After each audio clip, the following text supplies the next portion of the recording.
What if you didn't need to believe your thinking? This one here is for the perfectionists, for the overthinkers, for the ones who have ideas like, oh, I want to do this, but I don't know how this is gonna go, what's gonna happen. If you ever felt that feeling of frustration, and that fear of wanting to do something but feeling like, no, I can't do that, this one is for you. You're going to love this. It's an amazing conversation with Gitanjali. She's an absolute legend. I'll speak more about her, as the interview starts. Executive coach, international speaker, and so much more. So I'm just going to leave it there, and then we're going to come back at the end. Enjoy. Bye. Welcome. Hello. Thank you for being here with us. It's your boy Dubem, aka Dubem Menakaya, and I'm here with Gitanjali Trevorrow-Seymour. Yes, you got it. The longest name possible. We was working on that. Take some rehearsal.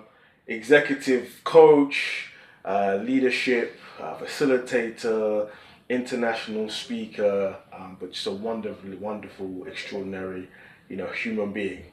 Thank you. Chief Possiblist, right? So we'll get into all of that and what that means later. But Gitanjali, we met a couple years ago. I think it was now at a talk by a leader that we really look up to in mine named Michael Neal at his event. And from just when I met you, I was like, she has such a wonderful energy, such a interesting way of looking at life and seeing what's possible, and then just seeing the amazing things that you've done in the world, coached and worked with thousands of people all over the world, top leaders from companies like Allianz, HSBC, the NHS. We could go on. Like, I was like, no, she really has done. You've done so many, great things, and you've changed so many people's lives and enabled them to lead from a place of authentic confidence, from dynamism, from energy, and in a way that creates wonderful experience of life, also creates results, creates incredible results. So I just thought, let's sit down and let's explore this. Let's explore this aspect of being a possibilist, curiosity, confidence, right? Like the challenges that I know you see in people, and I've seen. The people I work with, emerging, dynamic, leaders, creative, ambitious people who want to do more in their life, and that this could be, a vessel. This interview can be a vessel, vehicle people can listen to and discover and uncover insights for themselves to see how wonderful they are and create even more cool things and results in the world. Oh, I love that. I did a fair amount of work with Unilever on purpose, and when you said vessel, it reminded me that as part of that work with their teams, which was very rewarding, we had to do our own purpose work. And I went back and accidentally found a piece of paper that I'd written the answer to why do you want to be an actress, because that was my first love. Still love it. We had to at drama school say, why do you want to be an actor? And my answer was, I want to be the vessel that people can safely sail upon to explore foreign lands. So when you said vessel, I was like, absolutely. I mean, that then morphed, obviously, into, my own leadership career, natural segue into banking, said no actor ever. And then into what I'm doing now, but that's the same thing, being that vessel. So when you said that, I was like, oh yes, let's make this a vessel for exploring the unknown. Well, maybe it would be an interesting place to start, because, going from being an actor, then into finance, and then the leadership career in finance, to then becoming an executive coach and speaker and so on and so forth, right? Those are big transitions, right? Into like the unknown, like, as it were, right? Yeah. So what stimulated, I guess, that, particularly I'd say from working in finance to then actually doing, your own thing, being a leadership executive coach. I know that's a thing a lot of people are in that kind of transitionary period. There's a deeper thing they want to pursue, but maybe unable to, like, sorry, not unable to, but stuck kind of in the thinking about how to do that or what to do that. So looking back for yourself, what do you see about that transition? Well, it was totally accidental. It wasn't like I had this yearning inside to, I want to leave my career and I want to explore this world of, human behavioural change and do more research into that. I was working at the time at Credit Suisse, and I was the head of EMEA for reward and recognition. All of the heads got cut in the work that we were doing, which was brutal at the time. Everything was centralised back to the States. And it was just one of those moments where it's like, oh God, I'm all grown up now, better get a haircut and get a real job and figure out what it is that I'm going to do. And at the time, what happened was a massive spiral into like 100% self-doubt, 0% confidence. And I stayed there and, I did what any self-respecting woman of my age would do. I started a threesome with 2 guys, Ben and Jerry. You might know them. All flavours were included in bed. And at some point, my then boyfriend, now husband, was like, you need to put Ben and Jerry down and get back out into the world of where humans are. And I took advice from a friend of mine. So if anyone's listening and they are stuck in whatever it is, like just that expansiveness of openness of listening to what other people are saying is quite interesting.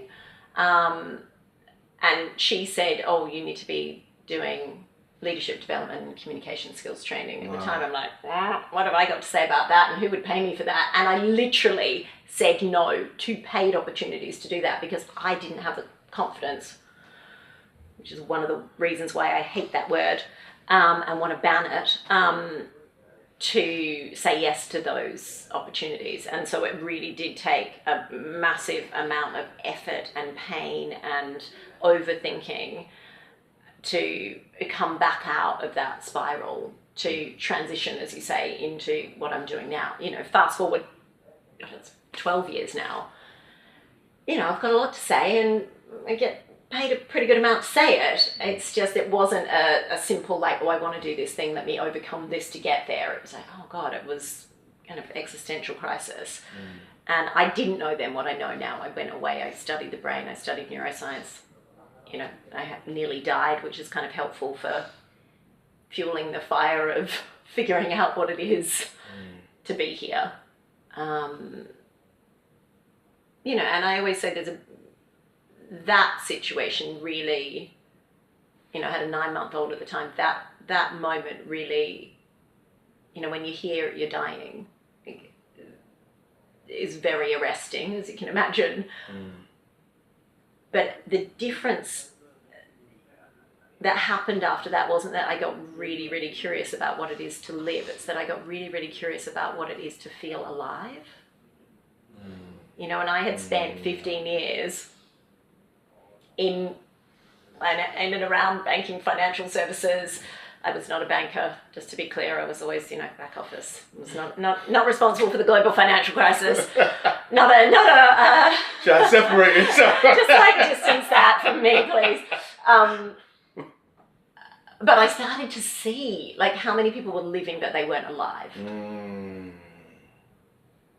And so I started to get really curious about that. And it turns out you don't need confidence for that. You can just rely on your curiosity to unravel, what that means. And what does that, mean to you to today, and particularly in this, this aspect of a possibilist. Being a possibilist, and that's a philosophy, that's a way of movement that you've developed, and I imagine that comes from your years of living, but also working with people and what you've seen, in the world. What does that mean to be a possibilist, and what's the link with that to being alive, to feeling that aliveness? Well, firstly, what I saw to be true in myself as well as in the clients and the leaders that I was working with is there is a toxicity about positivity. Okay. So, for example, for myself, people would say, oh gosh, you're so optimistic. You know, I'd be out literally in a supermarket, you know, with the cashier, and they're like, oh, you're smiling, you're so optimistic.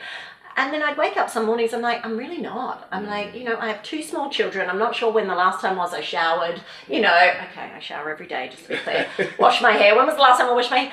You know, and I didn't feel positive. I didn't feel optimistic. And so I started to look at this through the lens of like, oh, actually, am I being fraudulent? And I'm like, well, I'm not faking it.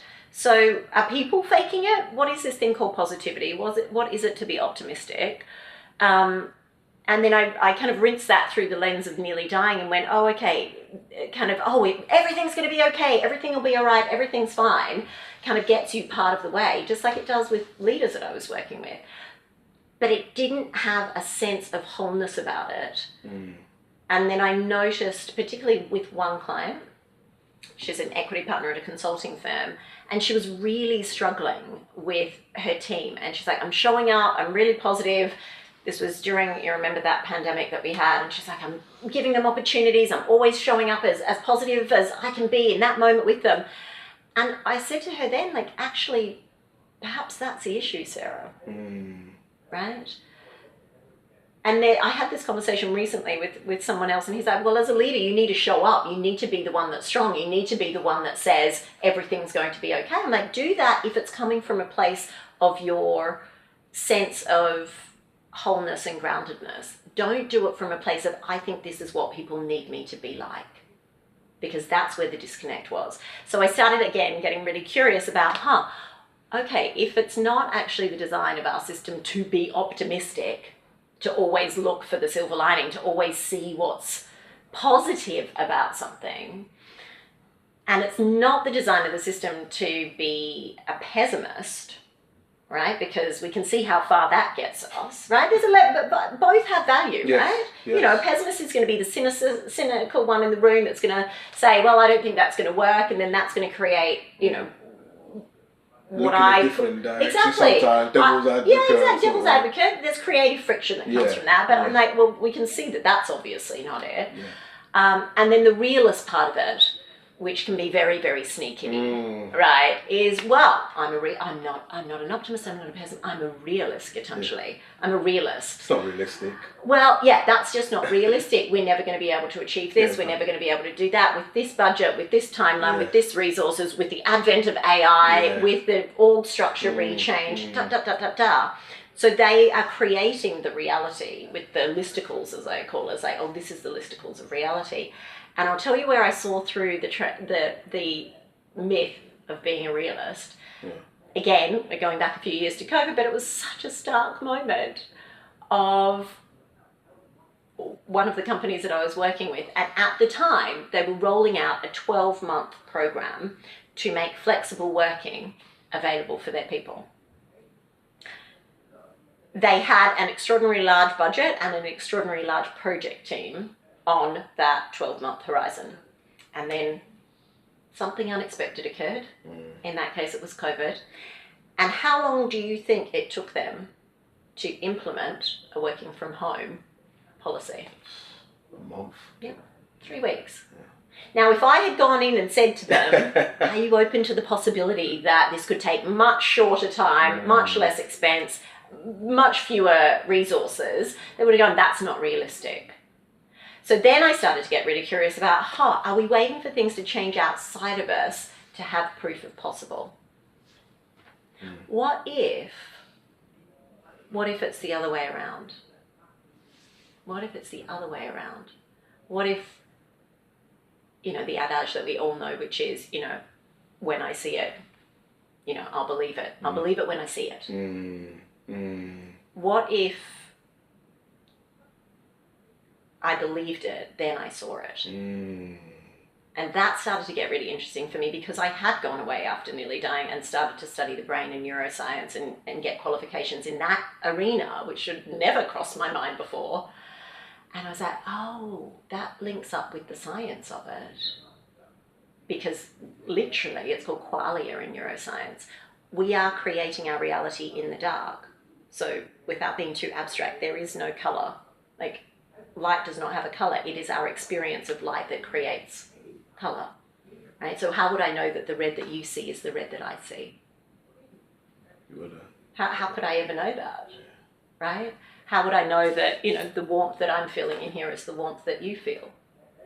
Right? So I'm like, oh my gosh, literally from the inside out. Right? And then for me personally, it became really lovely because it was the intersection of modern neuroscience and ancient wisdom, and I happen to be half Australian and half Indian. And I'm like, oh, that works out quite well. It's kind of East meets West. And the science is catching up with, wisdom of the ages, which is wonderful for the clients that I work with because they're normally incredibly bright, incredibly technical, incredibly logical, incredibly scientific on some level, whether it's financial services or whichever field it is where they're, very technically brilliant. But actually, they love the science, but actually this underlying knowing behind all of that is incredibly interesting to me.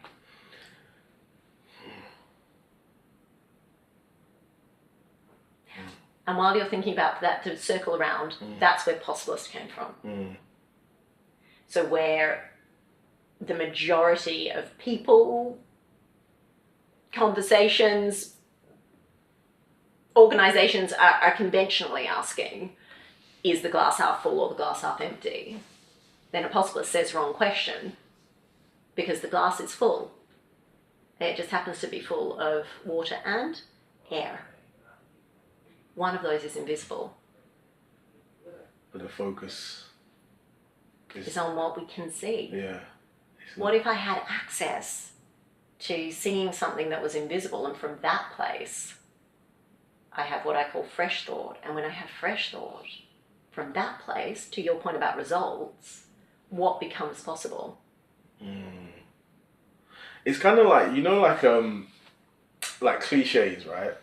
And like universal truths, but yes. It's like the older you get, it's like stuff that you hear, yeah, okay, cool. And it's like, not that you need to hear something new, it's just hearing the same thing, but just hearing it differently. And what comes to mind is that, if you think you can, or you think you can't, you're right either way. Henry Ford. And he created some pretty amazing results in the world, didn't he? Very tangible results in the world that we still experience the benefits of today. So what gets in the way then of looking in the direction of the possible versus the direction of the can't happen? Well, there's two things that I've seen certainly personally in my work. One is the hardware that is in between our ears in the dark that's creating the reality doesn't like gaps. Right? Just very basically, for our own physical safety through our own evolution, we can't have a gap, right, in our knowing, because that could be very, very detrimental to our physical health.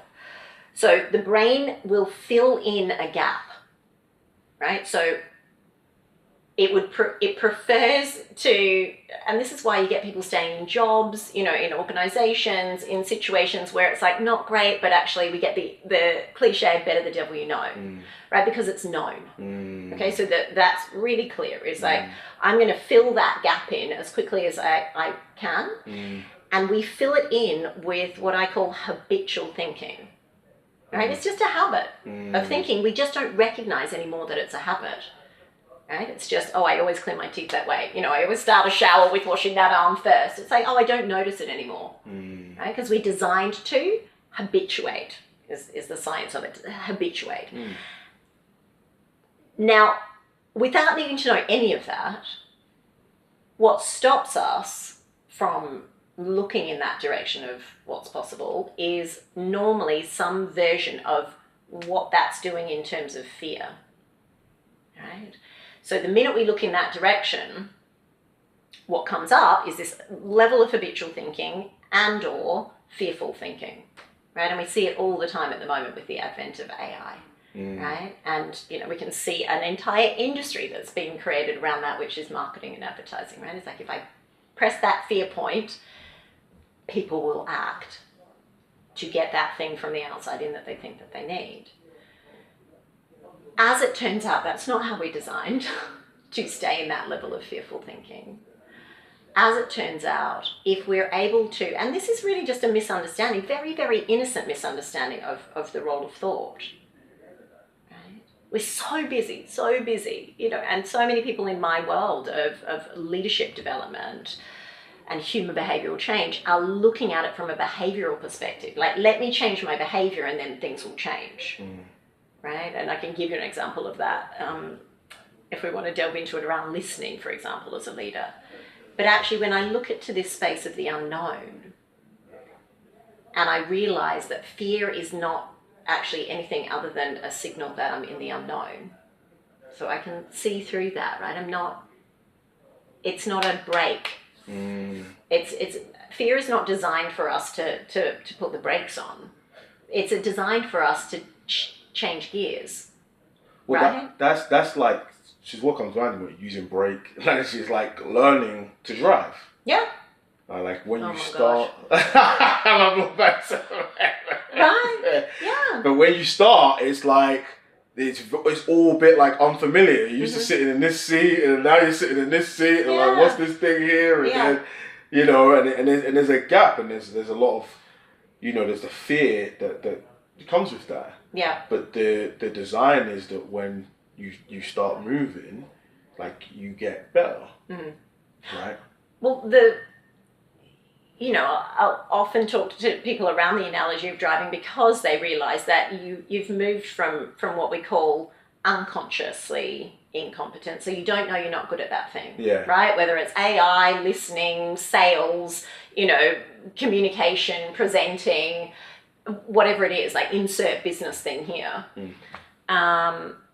But we don't know we're not good at it until we know that we're not good at it, which is when we first try, right? When we become consciously incompetent, right?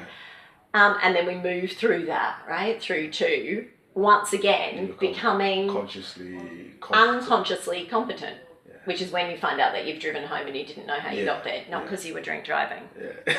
So don't drink and drive, kids. But because you be promoting some right?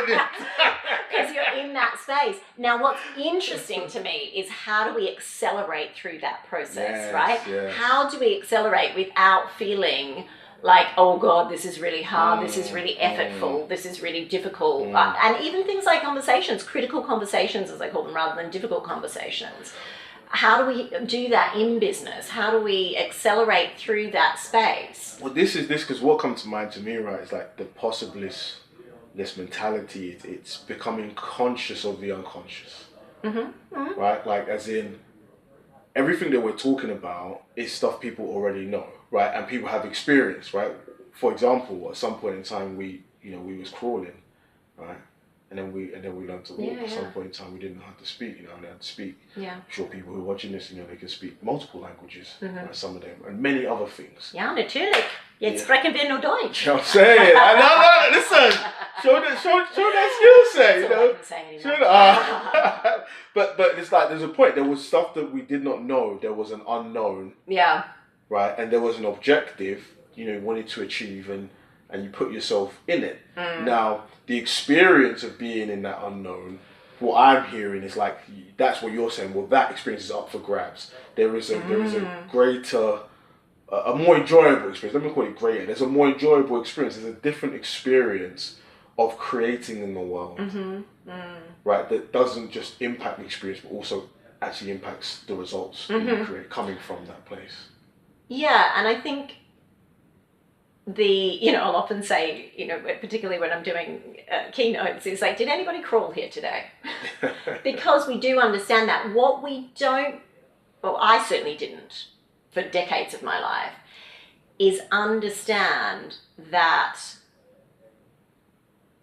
the thing that we knew as children, we fell asleep to, which is that the gap between there and there is not anything to be afraid of. So we didn't start standing up and then get really afraid of what if it doesn't work out? What if I don't have the money or the time or the budgets or the resources or the skills to do that? We don't have that level of thinking. That's why I call it habitual thinking. It's that level of thinking that we create accidentally that's, you know, possibly accidentally parented out of us, taught out of us, bossed out of us, or Hollywooded out of us, which I realized recently. I'm like, wow, that's really Hollywooded out of us. Is like this level of habitual thinking that fills in what I talk about as the gap, right? Between where we are and where we want to be, and there's a gap. And we are so noisy in our heads that we don't even realize anymore how much we've filled that gap. You know, and that sense of, you know, I had someone recently at one of my talks was really in that space of doubt. She's like, oh God, I don't know. You know, she started her own business, and she said, you know, all this doubt is flooding in. That was really interesting, which is what we were talking about before. Is like, oh, we even talk about it that way. It's just flooding in. Well, it's just flooding in, and it's filled up that gap. So back to the crawling and the walking, is children don't do that because they just understand at an innate level that they don't have anything to be afraid of in that moment. And that's not to say that they don't cry if they fall over. It's not to say that they don't feel discouraged in any way. It's not to say that they don't get frustrated like we do, you know, big children. What it means is they haven't added that layer of filling in the gap with loads and loads of thinking, which actually then stops them from getting there, right? And I call it future thinking, right? Well, then that what comes to me, right, is failure. Yes, and the relationship with failure. Because now people feel, well, it's easy for babies and kids. Whether they crawl, they don't crawl, they're still here, they're still alive. Yeah. But if we do this thing and this business, you know, if we lose, you know, $500,000 in the next quarter, then, you know, 10 people is going to be laid off. You know, can we really afford, you know, to be doing that? Yeah. If that makes sense, right? Yeah. So could you speak to that then, in that dynamic and the relationship with the unknown? Oh, I love the F word. We use the F word a lot in my house. Also, we use the word failure. I ask my children on a regular basis, what did you fail at today? Because for me personally, I mean, oh my God, I go back to my acting career, like the experience of failure was visceral. If I didn't get a part, I was like wounded physically as well as mentally. And then I saw it in business. It was the same for me as a leader. It's like this epic responsibility for my team, for the bottom line, literally managing the P&L of I don't want to stuff this up, right? I'm not going to fail. And then add on kind of the industry that I was in, like you did not talk about failure. You know, you just did not talk about failure, which is part of the problem, right? Because if we don't have a culture of where we can talk about failure, then we don't have a culture of learning. And if we're not learning, then we're not growing. And if we're not growing, what's the opposite of growing? It's dying. And it also what comes to mind is like, if you don't talk about failure, or if you make failure mean something significant, then of course you will not want to then go to the unknown. Yeah, oh no. You oh my God, because the brain is like closing that gap with all of the very realistic reasons why that won't work out. Why it won't work out. And we're just filling it with future thinking. Yeah. So then it comes back to this idea of, oh, it's a failure, I'm not a failure. So two things. One, you know, I didn't work with this team, unfortunately, but often what I'll talk about is, you know, do you have an Amazon phone? Do you own an Amazon phone? Do any of you watching own an Amazon phone? Anybody? No. They put a significant amount of money into developing that phone. That was a total failure. Now, what happened next is the bit that really interests me from a leadership perspective, is they didn't can the team that developed the phone because they weren't judging on outcome, they were judging on behavior.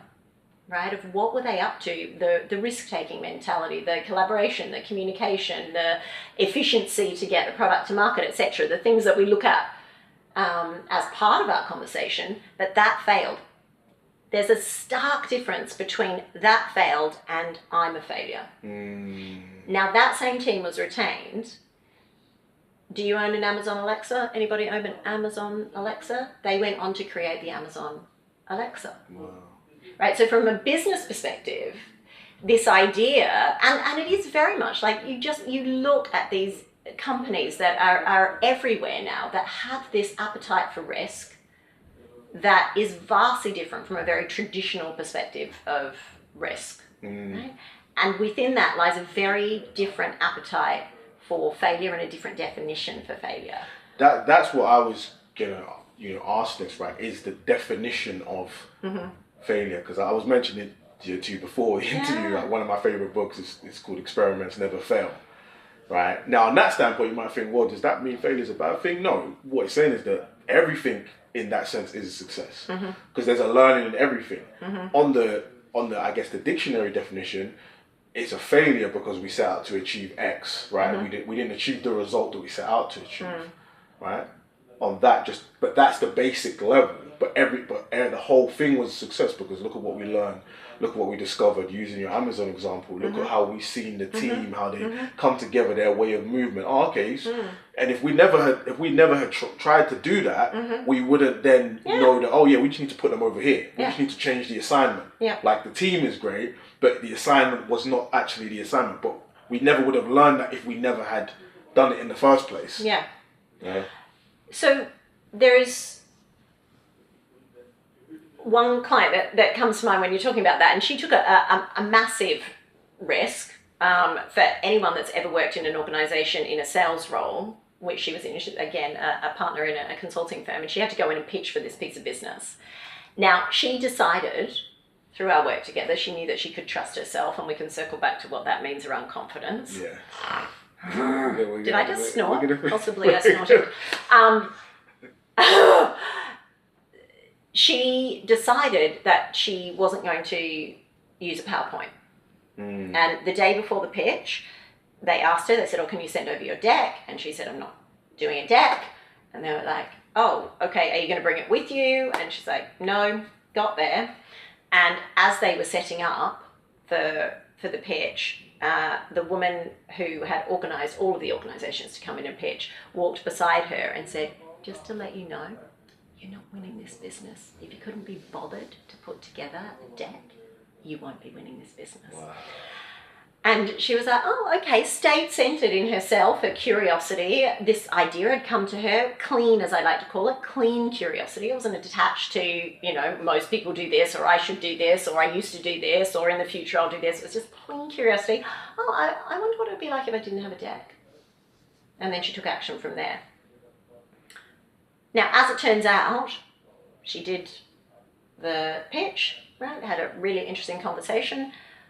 40 minutes later on the train, she got a call saying she'd won the business. Now, for anyone that is in sales that understands a pitch environment, you never get that quicker turnaround, right? So she had taken a risk, and she showed up in a way that was completely unexpected, that ended up being exactly what it was that they needed. Now, could that have gone wildly wrong? Could she have had to go to her managing partner and say, I totally screwed up? Possibly.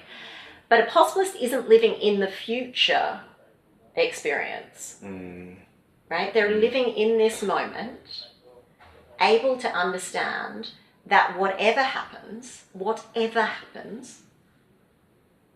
they are designed for what comes next.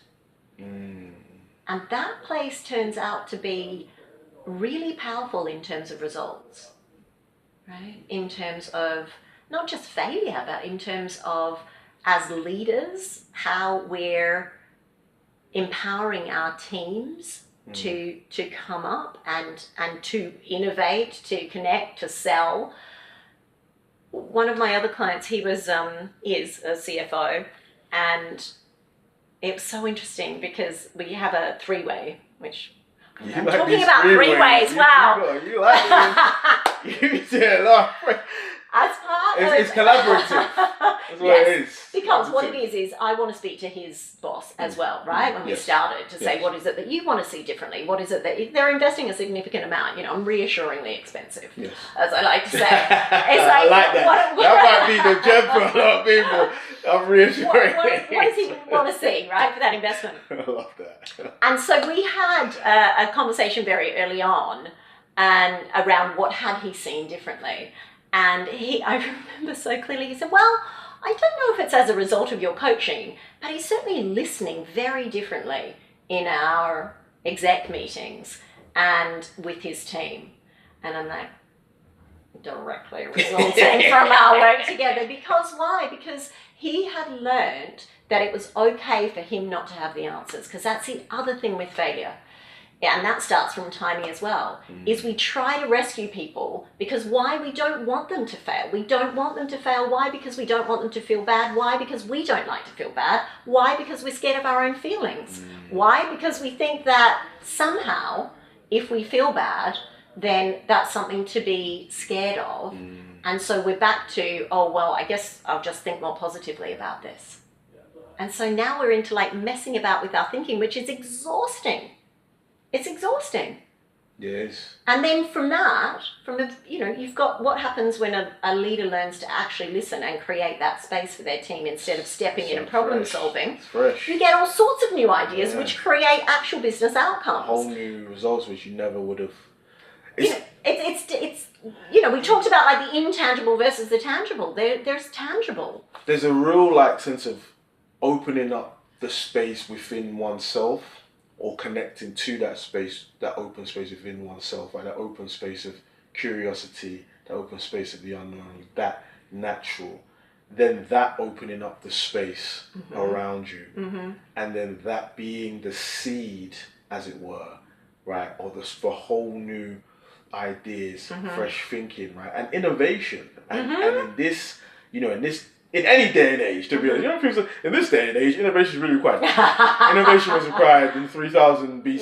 It's always been a thing. And listen, AI's here. We all understand the macro economics of that potentially, but I believe that means just to cultivate a space of openness, of possibility, and I love it that it's like it starts within oneself. It's not, why aren't they more innovative? Why am I not getting more ideas from my team, my friends, like whoever it is? It's like, oh no, there's something in me which I'm innocently like limiting that with the habitual thinking, and also which I kind of want to end on because you did speak about before the understanding or the misunderstanding about confidence, because I hear this a lot too, and I've experienced myself. I can't do this because I don't have the confidence, or when I have the confidence, then I'll do this. Very basic things could even be speaking up in a room, asking the question, asking for the business. So can we speak to? Oh my goodness! So I told you the Ben and Jerry's, no confidence, and I felt like I couldn't perform from there individually, let alone thinking about leading a team again. I was like, I don't have the confidence. I've lost confidence. And so what occurred to me, and this was in a moment which was like a kind of cartoon moment, if you will, I was leading a female coaching program at one of the banks here on the wharf. And the male MD, doesn't matter that he was male, who was launching the program, told what, he planned to be an inspirational story, I imagine, that was around a woman that he had wanted to help get promoted to MD. Now, these women that were in this program that I had designed and was running were all being looked at as next level, like how do we get them promoted? And so he said, there was this woman on my team, let's call her Janine because that was her name. And she came into my office. Now, you need a certain level of sponsorship, namely 2 people to sponsor you to become an MD, right, in that organization. And they will speak on your behalf in the criteria meeting where it's decided whether you'll be an MD or not. And she hadn't done that element of it, the promotion criteria.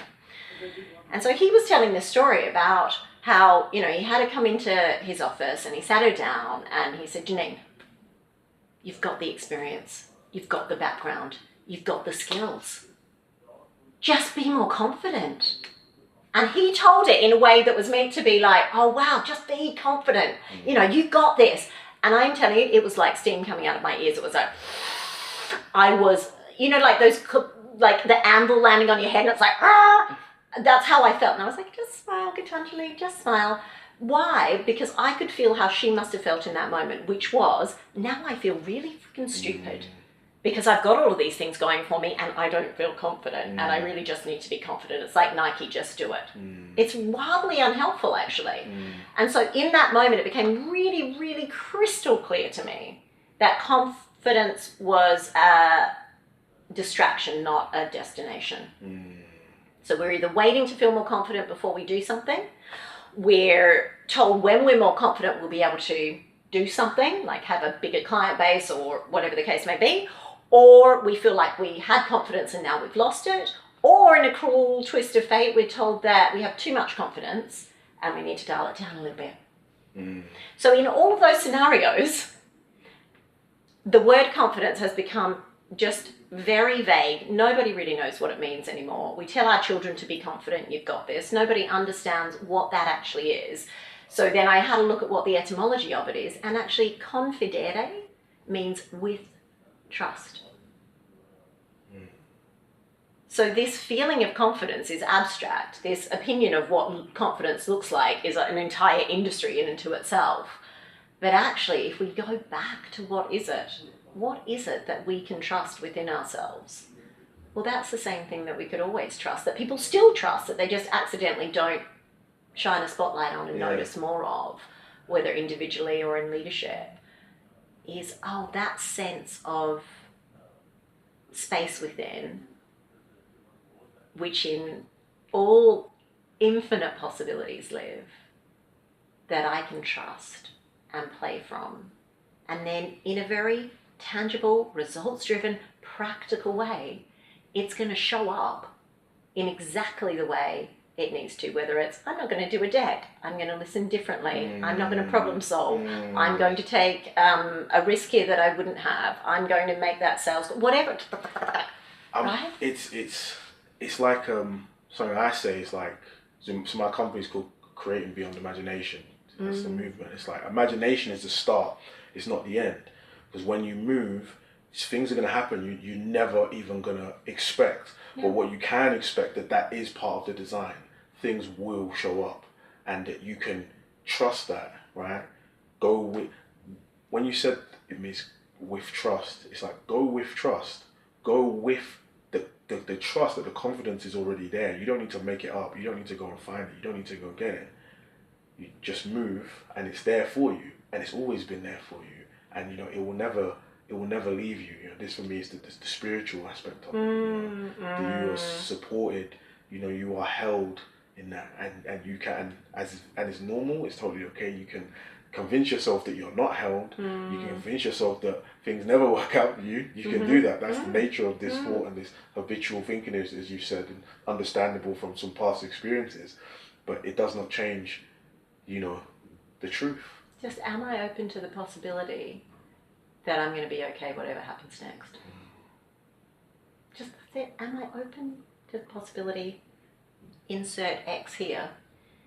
And then the big difference is staying in that space. And two of my favorite questions, which altered things for me dramatically, when I realized, care of, our shared mentor and leader in his field, Michael Neal, of like, it's coming from the inside out, which married up with the neuroscience. And then this idea of, it's about possibilities, not positivity. And then it was this really expansive sense of, for me, when I get caught up, right? All the time, accidentally, what if I didn't need to believe my thinking? So I don't need to make it more positive. I don't need to avoid it. I don't need to quieten it down. I don't need to get rid of it. I don't need there to be like no thinking. I just need to remember that I don't need to believe my thinking. And then the other bit, which is more to kind of the spiritual esoteric nature of what it is to be alive, is, who would I be without that thought? Yeah. And then not answering it. Yeah. Not answering it. Yeah. It's not a kind of, It's not exactly. It's very easy to start. The butler in the kitchen with the candlestick. It's like, And then there is a feeling to that. That's the KPI. Yes. Like we live in a world of KPIs, OKRs, EBITDAs. That's the KPI. That's the key person indicator. It's like, oh yeah, that feels expansive. Because there's an excitement. Because it's like, I don't know. Which is the curiosity, there's right? There is like, I don't know, and that's kind of cool. And let's because go. if I don't know, then there's room for what? There's room for growth, and we are here to grow. And there's something new. I'm gonna get a result that I don't know. I don't know. And I mean, to the ancient wisdom of things, half Indian, there's in the Bhagavad Gita, one of the things that has always stayed with me is the part that refers to the fact that, well, the script is perform the action without regard for outcome of the action. So it's like, take the action. We're so attached to what the outcome's going to be that for a lot of people, me included as a recovered perfectionist, they never even took the action. But perform the action without regard for the outcome, which sounds scary in business, but when you realize that you can trust that and it has tangible results, I'm going to not take a deck. She didn't think through every single set of that. I'm not going to step in and help my team solve this tax problem from a CFO perspective. And let me just see what happens here from a place of curiosity and knowing that whatever happens, I get to consciously choose, as I talk about it, consciously choose what's next. Well, I think that's a wonderful way to complete. Consciously choose to complete. This has been a wonderful conversation. Thank you everyone for watching. I'll post more links to Gitanjali, and her work below if you want to get in touch with her. Or you can tell me, where can the people, find you? Yeah, I mean, you can find me, come to LinkedIn, have a conversation there. I'd love that. I invite as many moments of resistance as possible. Like, that can't be possible. That can't be possible. So start there. That's probably the best place to start. Well, thank you. Oh, handshake. I want to hug, you know what I mean? Be well, stay curious. Wow. This one is just about sitting with the energy. All these conversations are like that, actually. I never want to do stuff which is about note-taking and getting it right. It's just about sitting with that energy, listening for the insight, and then following the action, following the thread and seeing where it takes you. So would love to hear from you below, what insights come up for you, any specific actions that you are now going to take, that you were scared to, but you're like, no, I'm actually going to go do that. Please let us know below. Check out more info on Gitanjali, of course, in the description. Subscribe to the channel. Got more conversations coming up like this, more things going. But thank you for checking in. It's always an absolute pleasure. It's Dubem signing out.